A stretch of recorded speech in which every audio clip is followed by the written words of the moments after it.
My dad and I were planning a 2022 bike tour from the border of Alberta to BC and back to Alberta, Saskatchewan, and Manitoba.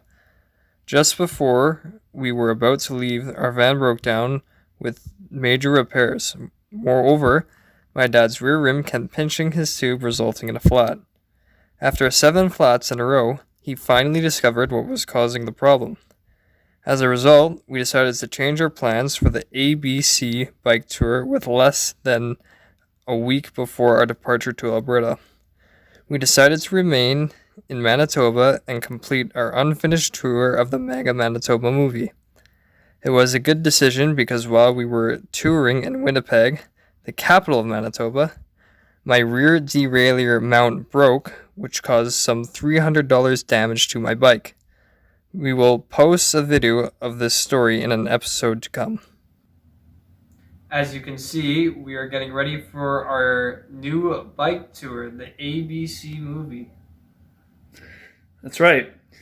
And we got to fit all these items. We did an inventory of all our items. And they all have to fit into where? Our 2 new bike bags, our old bike bags, and these 2 dry bags right here. And those all go onto our bike. So, Josh, where do we start? Well, we're going to start with the food. What we have right now currently is we have coffee, Cliff Bars, and peanut butter.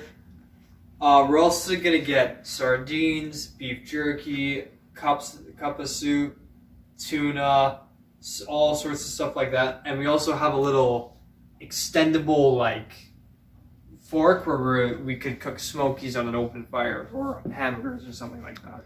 Right, we also got your chews, those jube chews, yeah, and also the gels. So I don't use those. I want to lose a bit of weight. So Josh, you are going to be able to have those. We also got to get our oatmeal and other supplies as we go along. So as we eat the food, we will also be replenishing all the food as we bike along. And we will have plenty of water and Gatorade as well. Okay, so that's the food. That's all got to fit pretty much in one bag. And I guess from there, we should actually probably go right to the cooking things and the water. So obviously we have our water bottles. You're going to have your Camelback. That's right. And maybe pick that up. So we got a few new things, clearly. So what we have here is a jet boil. It's like a propane stove, essentially, but it is a little bit different. I think it uses a different fuel. That's right. But we got a jet boil, and this is the canister that holds all the fuel. You can get a smaller one that will actually fit into the actual jet boil thing, but we have this canister, and that's our fuel. Right. So I think I might pick up a smaller fuel just to be sure we have enough to boil water, make coffee, oatmeal, and our meals. The only thing we really use for kitchen is these 2 cups. Yeah. The 2 cups and 2 spoons. That's all we've been using. That's basically our kitchen. And then we usually are able to fill our water bottles up regularly. Yeah, but in the event that does not happen, on this trip we decided to bring a new tool. This is the Liberty Life Saver water filter. So you can use any water source and filter water through that so that it's safe, drinkable water. It also has the hose attachment to the filter. And so we're going to bring that, and then of course we do have a few life straws as well. So I just don't want to be caught like we were on our trip through Saskatchewan in that long stretch from Tompkins to the border of Alberta, and there was nothing. Yeah. There was no palpable water, and so we were really left without water until we got to the border there. It's quite a scary experience. Right. Okay, so that's sort of the food, the cooking. Did we get to the sleeping gear? No, we have not. Okay, that usually goes in the dry bags, and I think this year we're going to split it up half and half. Josh is going to take half, and I'm going to take the other half. We're going to divide the weight. So what have we got, Josh? So we've got our mats, our sleeping mats, our sleeping pillows, our sleeping blankets. That's all the stuff you've seen before if you've watched our channel before. But we are going to get a sleeping bag. It will be able to unzip, and we'll share this sleeping bag because it might be essential because we are going to be in the mountains this year, so it is going to get much colder and the temperature is really going to drop. So we may need that. So we are going to get that as well. Right, and then of course we do have our tent there in the white bag. I can't say enough about that tent. It's held up really good in massive downpours. I think the worst one was going to Big Valley. Was that last year? Yeah, there was one in Big Valley and there was one in Mississippi, and that tent pulled through and it did really well for us. The worst one was Big Valley. I think it was 7 inches of rain Yeah, it was horrible. in about an hour. And we were dry as a bone, though. Yep. That tent really did us well. We were very, very blessed by that tent, which comes to the next point. So in the event that it does get extremely cold or extremely wet, we do fit all our dry clothing into one of these dry bags, and that is only to be used when we are inside the tent when it's extremely cold. And what are the items that we have, Josh, for that dry bag for the inside the tent only? We have an assortment of items. We have long johns. Mm-hmm. We have these alpaca socks, really warm. Those are them there. Yep. We have sweats. Mm-hmm. We have a hoodie. And we have a t-shirt. And this year, we're also going to be bringing some toques. Yeah. So in the event that it gets down really cold, like we're talking +5, maybe 3, it might even get down dipping below 0. We can be cold in those temperatures, and so we have warm clothing to keep us warm. In our, I guess, I don't know, first aid kit, I am going to bring those toe warmers. They're kind of like, I don't know, these little pouches that create heat. I use them for ice fishing in the winter, and they will warm your feet or hands up. And so maybe go through all our items that fit in that white-green bag. That's our first aid kit, and some of our, I don't know, toiletries. So we have Band-Aids, of course. We have lip balm. We have sunscreen. We have a toenail clipper. We have a knife. We have body wash and shampoo, and we have polysporin, earplugs, sanitized wipes, and we have Lakota. I don't use that, but it's like a joint relief pain. Since I'm young, I don't need it, but my dad does use it and he does take it. Yeah, I actually have found that works the best. That natural medication to relieve joint pain, especially in my knees. I have used Tiger Balm in the past. I think it was Advil, but I don't like synthetic medications. This is a natural one, and I find that it works. It's very, very good. So I usually take 4 to 6 capsules a day when we're on our bike ride, and I haven't had a problem. So it's good stuff. And another thing that we have to keep safe is we bought a few safety vests that are reflective. So we do have those as well. Right. So those are the vests.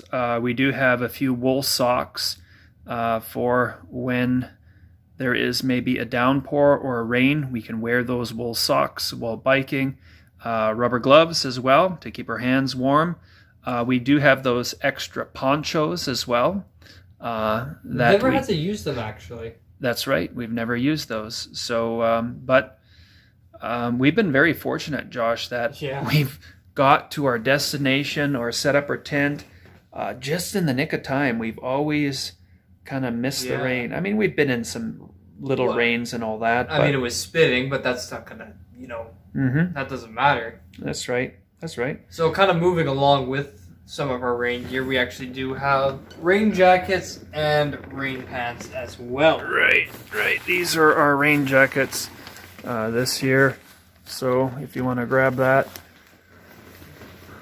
Yeah, Josh has a blue one, I have a black one, and then we also have rain pants. So those will go in one of our bags right at the top where we have very fast access to it, because if a rain should arrive, we want to get those rain jackets out along with the pants on real fast to keep us dry as possible and be able to even bike in that. We do have a few biking shorts that we're going to take more than likely.